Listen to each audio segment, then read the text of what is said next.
I don't know. See, we don't have any evidence of you doing this, Alex Thomas. I'm going to turn my telly off at 27 minutes, he says. But how do we know you've done that, Alex?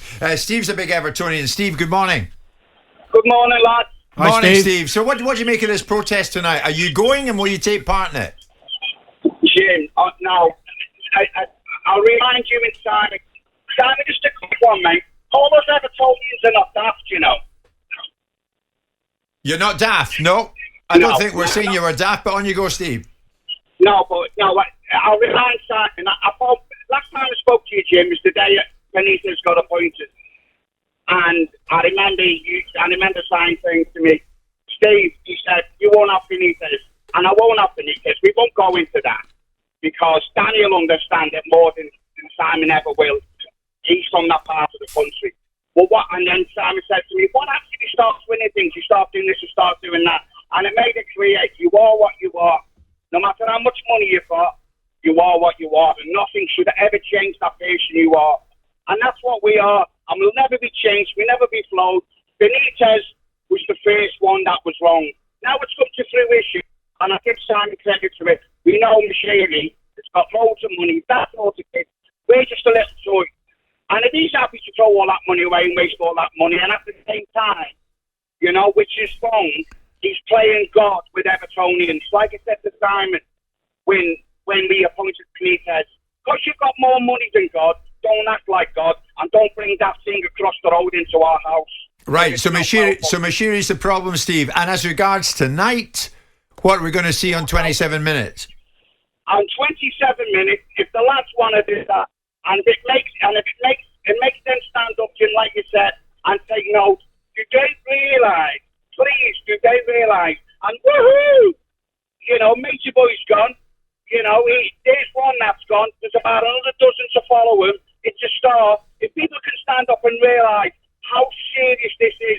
I have a friend here at the Derby who was in the director's box, and the Evertonians were throwing season tickets at them. Evertonians were fighting amongst themselves. And Mashiri now is at the top of that list. Benítez is a problem. Most Evertonians will say that. The daft ones will say he's not. Is he a good manager? Yes, he is. He will never be accepted, Jim. Never, ever, ever. He's a problem.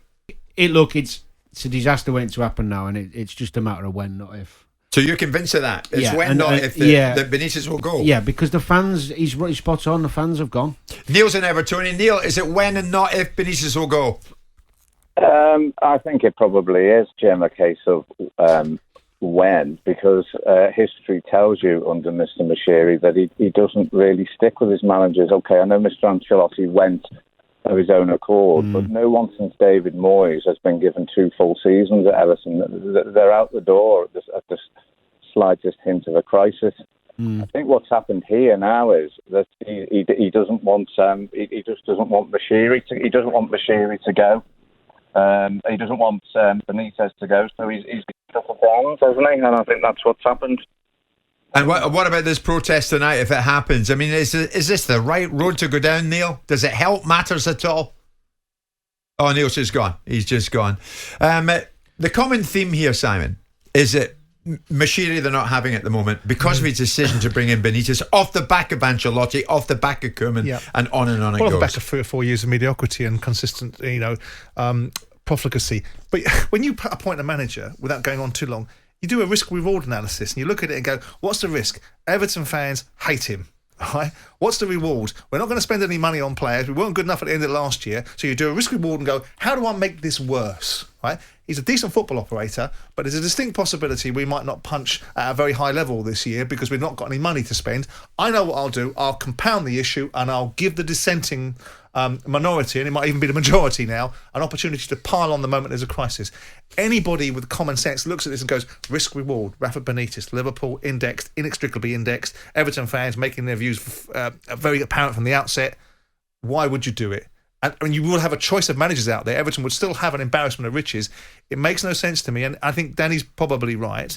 It's a matter of if, not when, because he may go win tonight. Yeah. He may go win tonight, but next time he loses 2 or 3 games, the same thing will come back again. It's a bit like Pardew at Newcastle or someone else at a football club that people just won't have. Yeah. Doesn't matter what you do, it's what you don't do.